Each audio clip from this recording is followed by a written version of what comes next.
Coming up on this episode of Photography Online, we get you prepared for shooting in the mountains, we show you how to save weight in your camera bag, and we shoot large format for the first time.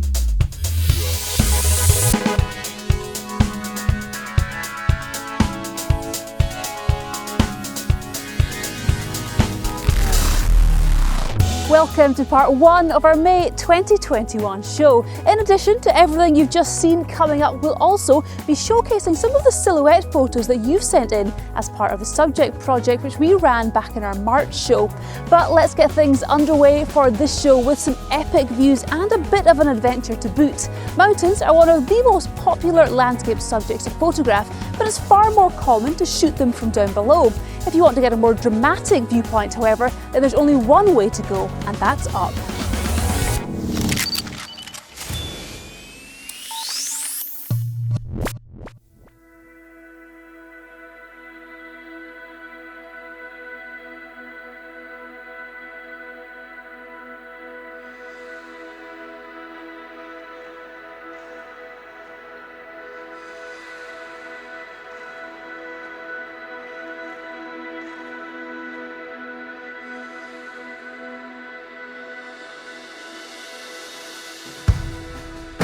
Hi, I'm Ben.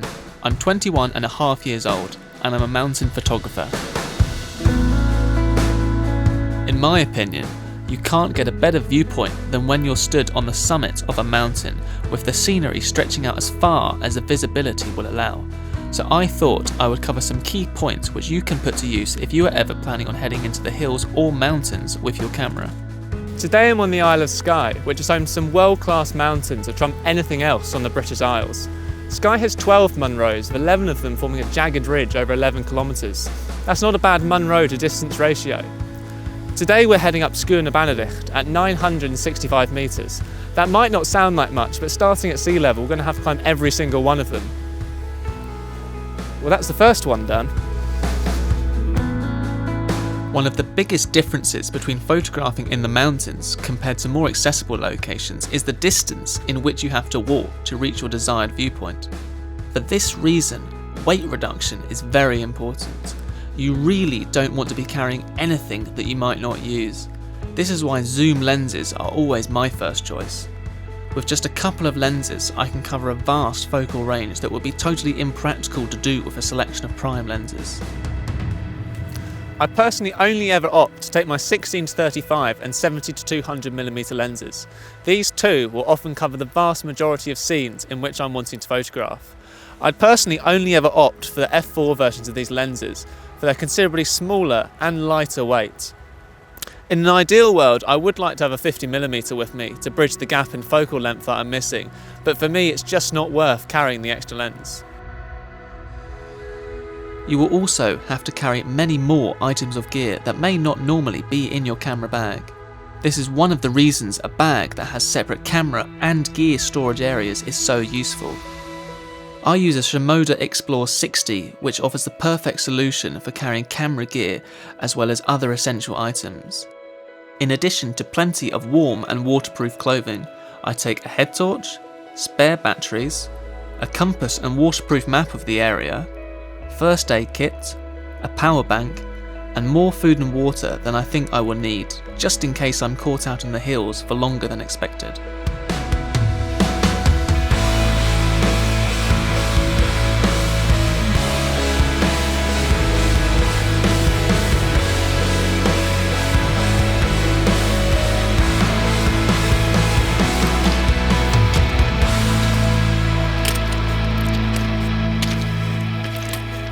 When ascending really rocky, loose terrain like this, be really careful for other people in the mountains, either above or below you, as it's so easy to dislodge a rock, and that can so quickly become a lethal projectile.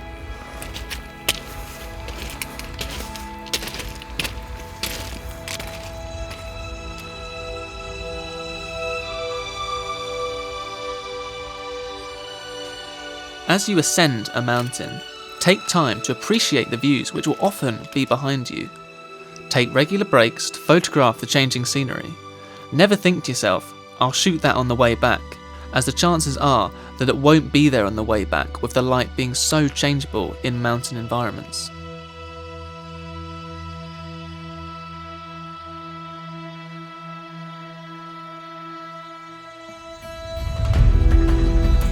As you gain altitude, you may find yourself in the clouds, which spoils the purpose of being there in the first place, to see the views. However, in my experience, if you push on regardless, your efforts will often be rewarded. In my case today, it wasn't long before I managed to get above the cloud ceiling, basking in the warm sunshine, revealing amazing views in every direction.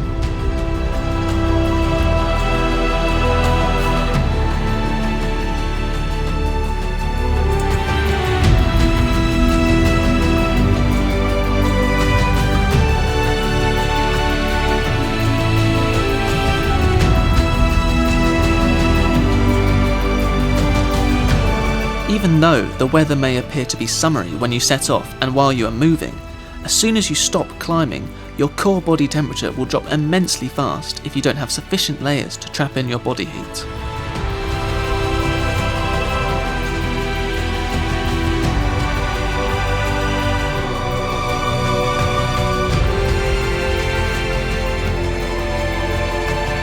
A layering system is extremely important. Being able to remove or add one layer at a time allows you to regulate your body temperature far more effectively compared to having one large item of clothing. Your base layer should consist of a moisture-wicking synthetic or merino top.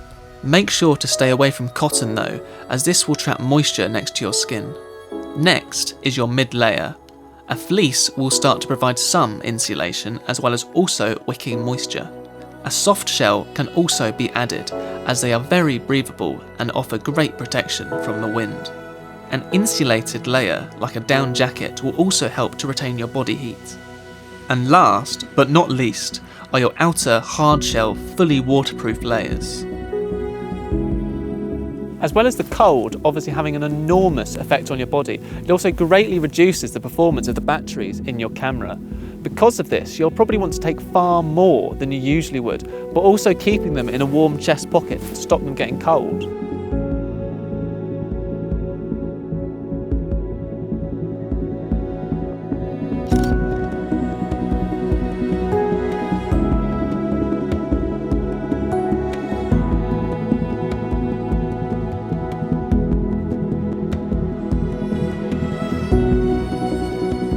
Being able to accurately predict your desired weather has to be one of the most important elements of any kind of photography.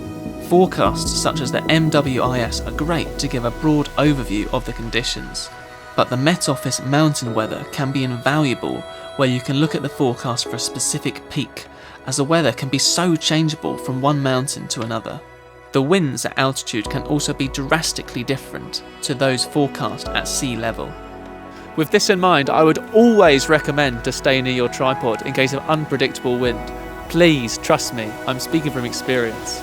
Also, using an L bracket to keep your camera's centre of gravity over the top of the tripod will all contribute to keeping your camera at the right end of the mountain.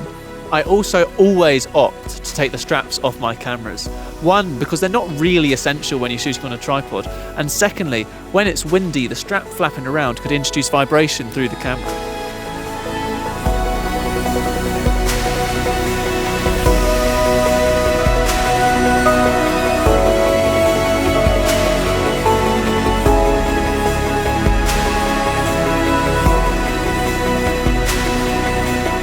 So finally, and probably most importantly, we've got to talk about safety. Spending time in the mountains is great, but you've got to always be so aware of all the elements around you, as the conditions can close in literally seconds. A minute ago it was beautifully blue skies, and now the weather has completely closed in and we can barely see a few metres in front of us. I've got my shots and it's going to get dark soon, so I'm going to head down. And secondly, Mum said I've got to be back for tea.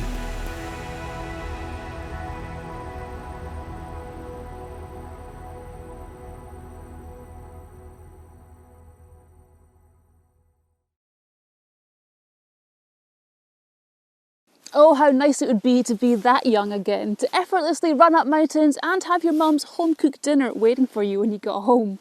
We'll hopefully be seeing more of young Ben in future episodes, as I know he has a couple of more mountain-themed projects that he's currently working on, so we'll be there to film his adventures.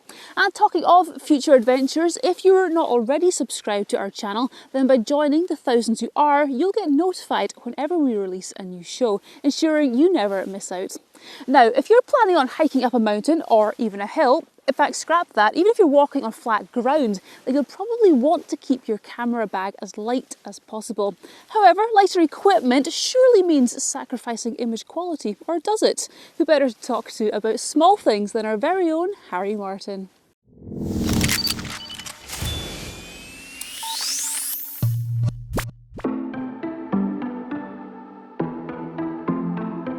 We've all been in this position before. Okay, maybe not quite this position, but what I mean is suffering from a bad back. The stereotypical image of a photographer is lugging a big, heavy bag full of heavy lenses and a big old tripod.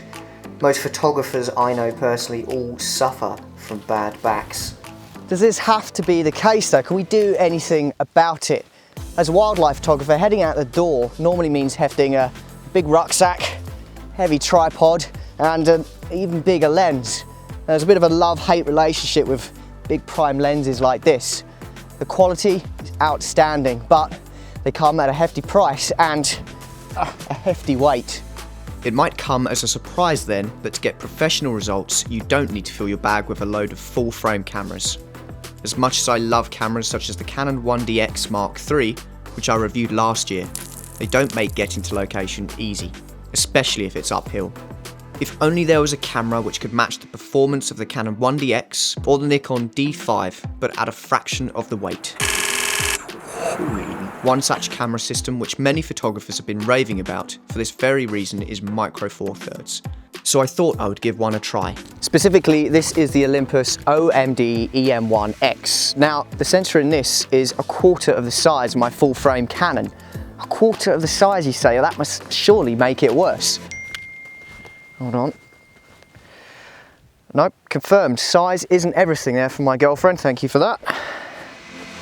The number one objective when it comes to a system like this is the weight saving, pure and simple. Now, this Olympus is a mirrorless camera, but it's not the fact that it's a mirrorless camera that makes it lighter. It's the optics for the smaller sensor, which is where the weight savings are made. Take the 300mm f4 for example. Look at the size of it. It's teeny. Now, there's even a 2x teleconverter which will turn this into what, well, should be a 600mm, but on this camera gets you the equivalent of 1200mm. Now, in a package that's this small, that's just preposterous.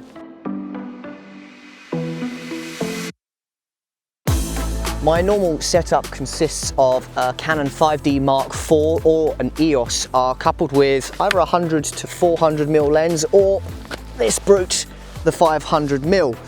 Whichever one I opt for though, I'm still getting a heavier deal than the Olympus with this 300mm lens. Normally there would be some kind of catch with the maximum aperture of the lens or overall quality, but this is an f4 lens, just like many of the other big super telephotos, and it's just as sharp.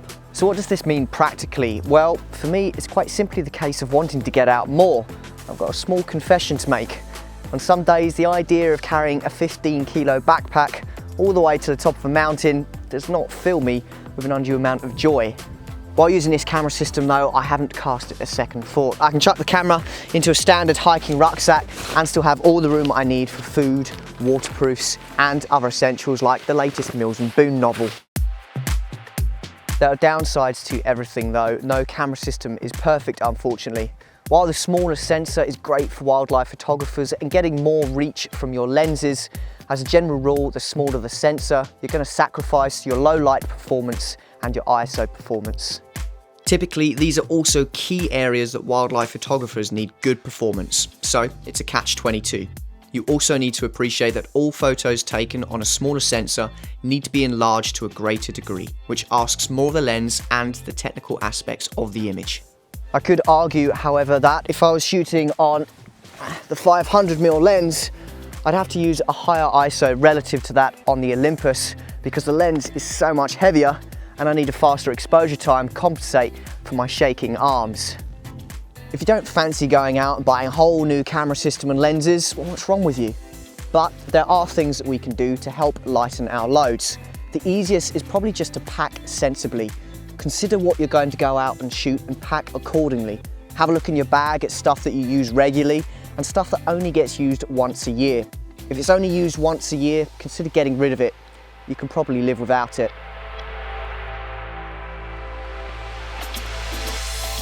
I forced myself to pack light simply because I only own 2 lenses, the 100-400 I mentioned earlier and a 16-35. I still managed to fill my bag up with other things though. That's mostly because if I don't eat every 2 hours, I'll waste away. If you're heading out for the day, then consider just taking 1 lens.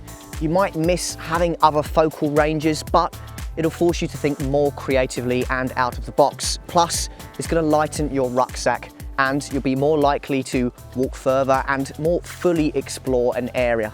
Not only that, but your back will thank you big time. How's that for a happy ending? Okay, Mr. Martin, now for your back, sack and crack wax.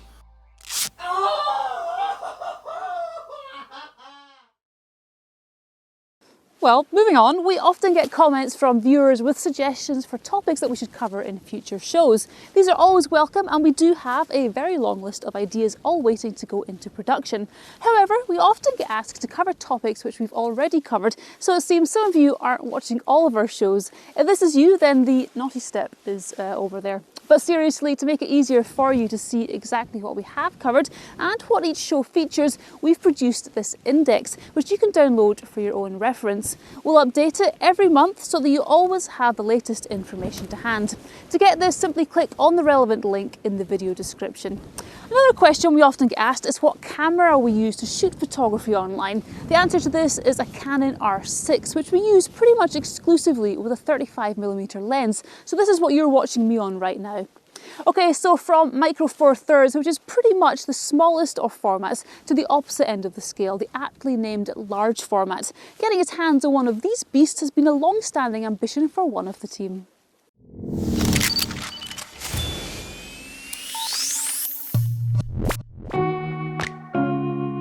Like so many people, I found my feet in the world of photography by starting with 35mm film, or as Ansel Adams often referred to it as, the small format.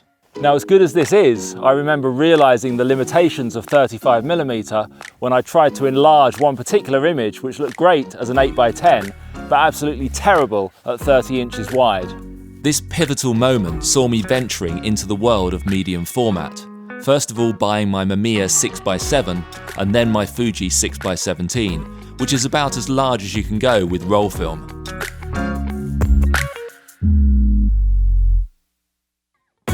Although I've never come up against the same limitations with medium format as I did with 35mm, it's been a long-lasting ambition of mine to take things that little bit further. So under the pretense that bigger must be better, I thought it was about time to elevate myself into the Premier League of film sizes and dabble in the world of large format.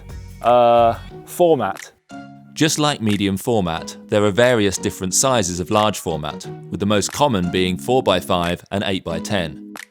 In an attempt not to try to run before I could walk, I thought I should dip my toe in the smaller of the options before making mistakes with sheets of film which cost £20 and upwards per exposure. So first things first, I did what any normal person would do who wanted to get a foot in the door of large format photography. Went out and I bought some film. So now all I need is a camera. For that, I headed to the best place I could think of, Ford's Photographic, where John, one of the friendly staff members, showed me around the camera. Basically, when you buy a camera like this, you buy fresh air. There's nothing there, there's no electronics, and it's quite simple. Basically, we have a lens that we're going to put on the front. If you want to know what lens size to use in regards to your 35mm size, divide it by 3. And so this is 150mm, so this is what we call a nifty 50 lens. And then just pop it in, clip down. And that's light tight now, is it? That's light tight. Lens is on, we're all set up, ready to go. So what we're going to do is we're just going to open the So we've got some light coming through. Yeah. And as we can see, the live view, Yeah. we're not seeing much through there at the moment, because what you're going to need a dark cloth to just reduce the light. Yeah, I got that. And a loop, so you can look through. This isn't a loop I'd recommend for this, but it's one I had around. Okay. So. No, I mean, I deal with that with my existing kind of Fuji camera, so that's nothing new for me. Okay. Does it show the histogram on the live view? The histogram can be wrong at times. Okay. So tell me how to put the film in. This has to be done in the dark, right? Yeah, this is done in the dark, so if we can imagine I've just switched all the lights off. Yeah. Or I've got a changing bag. Now, rather than use one of these films that's quite expensive, I'm just going to use an old negative here to show how the film goes in. So in the dark, where you can't see anything, what you do is you move the dark slide back to this part here. Okay. So in my changing bag, I flip that open, and then all I do is I just slide the film in. And it doesn't click or anything? No, it doesn't, but there's a little notch here, Yeah. a little upstand here that it goes against. So when you just flip that and then do that, that is then loaded. So this takes two exposures, one on each side? Yes. And then you just reverse it? Yeah, that's rapid fire in the 4x5 world. Okay, yeah. So how many frames per second? Depends how quick you are with your wrist. All right, good. Okay, so once the film's loaded, Once the film's loaded, what we'd do was we've spent our time focusing. Yeah. We've spent our time getting the composition we want. So we're just at that point where we want to take a picture. Obviously you don't do that. Obviously you don't do that. But you can, but there's no fail-safe on that. There's a little bit there that sticks out, so you can stop. So you can't do it by accident. So you can't do it. But hey, wherever there's a way to make an accident, so all you do is your focusing screen is here. You just lift that back, pop that in. So now basically what we've done is loaded the film. Yeah. So that what I would do then is just do a test shot with the lens, just to make sure it's working. Sure. And then make sure, I usually have a quick look, because I'm never... Paranoid, as you say. But that's the good thing about this type of photography, is that it forces you to think all the time. It slows you down. Because the consequences of messing it up are so much more severe, Yeah, no, by slowing the pace down, I liken it to getting from A to B in a car or getting from A to B in a bike. In a car, you just zoom along, and that's digital world. Yeah. With a bike, you get to see lots of things, and this just slows you down. The great thing about large format photography is that you only have 6 shots if you've got 3 dark slides. Sure. So that concentration that you get by using it and doing it flips over to your other side of your photography when you're using a digital camera. Yeah. You start thinking more about how your composition. It just trains your mind to take each bit individually. Yeah, thinking about composition, that'll be a new thing, won't it? Yeah. All right, okay, perfect. And then finally, where does the memory card go? The memory card, it's a compact flash, and that goes in the drawer. Boys and their toys, eh? It does look like fun though. Find out how Marcus gets on using that camera for the first time in part 2 of this month's show. Regardless of whether you shoot film, digital, medium format or micro 4/3, it's a feature everybody will get something from. Now, in our March show as part of our subject project, we gave you a few tips on how to shoot silhouettes and then invited you to send us some of your examples. As usual, we were inundated with images and we do look at all of them, so thanks so much for getting involved and letting us see your work. To show them all on the show here would require a couple of hours, which we don't have. We do, however, have a couple of minutes. So here are a few of your silhouette images which caught our eye.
If you didn't see your image in there, then we'll be discussing more on our upcoming 90-minute monthly webinar show, Mc2 Live, where we'll be going into more detail, discussing the good points and also identifying areas where we feel some of the images might have been improved.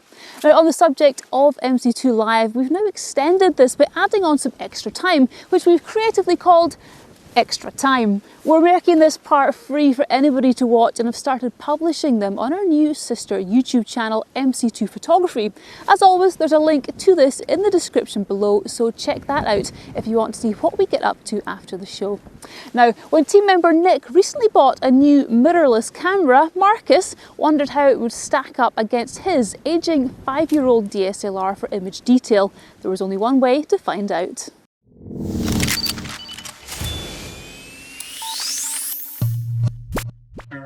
There have been lots of new camera releases over the past few months, with the likes of the Nikon Z7 II, the Canon R5, and the Sony, well, they release a new camera every other week, so it's difficult to keep up. But all these new cameras boast great specs over their predecessors. However, does newer always mean better? This is my most used camera. It's the Canon 5D-SR. I've had this for about 5 years now. And up until this point, I've found no reason to replace it because it is quite simply the best full-frame camera I've ever used. I used to have the 5D Mark IV and the 5D-SR because they perform different roles. The Mark IV was better at high ISO settings and shoots 4K video, so I used it mostly for astrophotography and filming purposes. But when it came to shooting landscapes or a portrait photo where I needed the potential to print big, there was no hesitation as to which camera I was going to use. The output of the 5D-SR blows away anything the Mark IV can attempt. In terms of sharpness and detail, it's a slam dunk, as they would say somewhere. This is partly to do with the increase in resolution, 50 megapixels as opposed to only 30 megapixels. But there are now many other high-resolution cameras on the market, such as the Sony a7R IV or the Nikon Z7 II, which have 61 and 47 megapixels respectively. So what makes the 5D-SR so different? It's the lack of something called a low pass filter, which makes the images from this camera really stand out from the competition. Now, it's a little bit more complicated than that because this camera does actually have a low pass filter, but it has another filter to cancel out the low pass filter. We won't go into why that is, but the reason for the low pass filter in the first place is to reduce something called moire, an effect that you get when photographing a repetitive pattern. However, including such a filter comes at the cost of being able to capture super fine detail. Moire can easily be eliminated anyway by either altering the distance or the angle between the camera and the subject. In a landscape environment, I have never experienced moire anyway, so to sacrifice detail by including a filter which reduces something I don't experience seems to be a bit counterproductive. Many people claim that the difference is so subtle that you can't notice it, but I want to put this to the test by pitching this up against the new Canon R5 to see if this really does rule when it comes to ultimate image quality.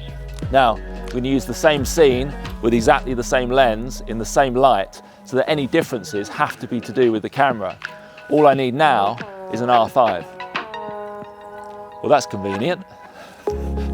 So I reckon if we photograph this and use the Sigma 50, yep, because that's pretty much the sharpest lens. There's a rumour going around that when Canon first sent this out, when they first developed it and sent it out to people in the trade to try, they sent it out with the Sigma 50mm lens because it was the sharpest lens that they could find.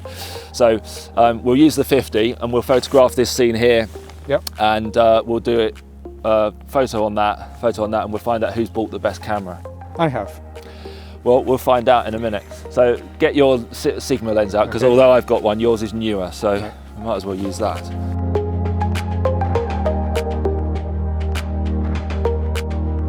So it's probably worth mentioning at this point that this is definitely a better camera. The R5 beats the 5D-SR in almost every aspect, except for potentially image quality, which we're about to find out. But rather than me sing its praises, why don't you tell us why this is a better all-round camera?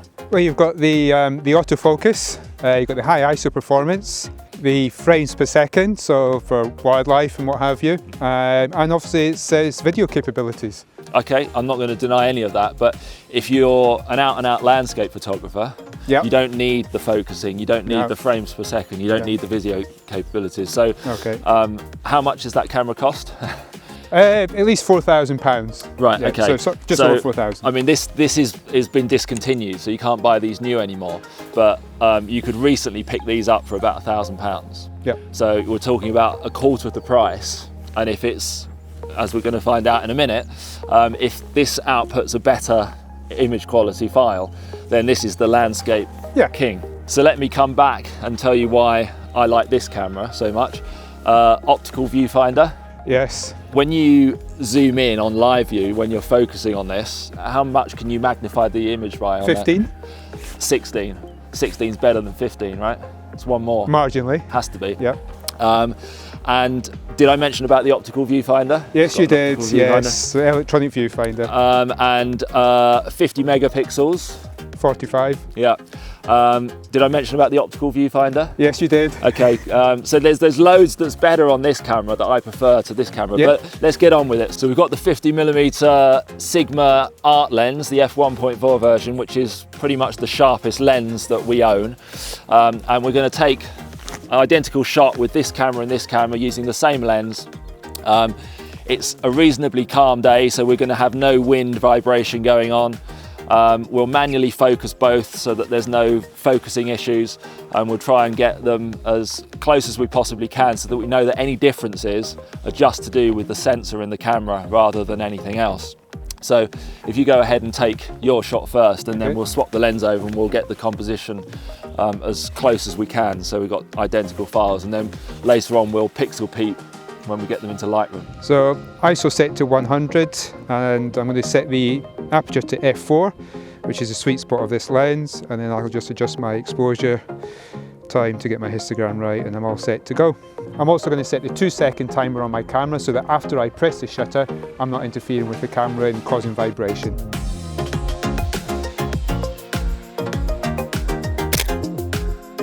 So that's my shot done. Okay, give me the lens then, I'll just swap you with that one. So I'm going to do exactly the same shot here. So we're in manual focus still. I'm just going to go through the same routine that Nick did by zooming in on the pink building, manually focusing this. And as you can see, I've gone to times 16, so already it looks better. And just going to get that as crisp as I possibly can, which is exactly there. Zoom back out. I'm on the same settings. I'm going to activate the 2-second timer, and then see, it even sounded better. You could hear that mirror going up. You got that mechanical sensation of you've actually taken a photo.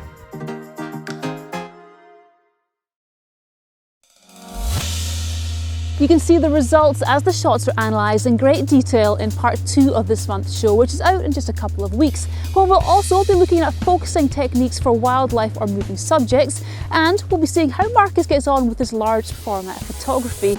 If that's not enough, then we'll be revealing the winner of our Kite Optics binoculars worth £250, plus bringing you news from the best photo competition, Scotland's Photo of the Year.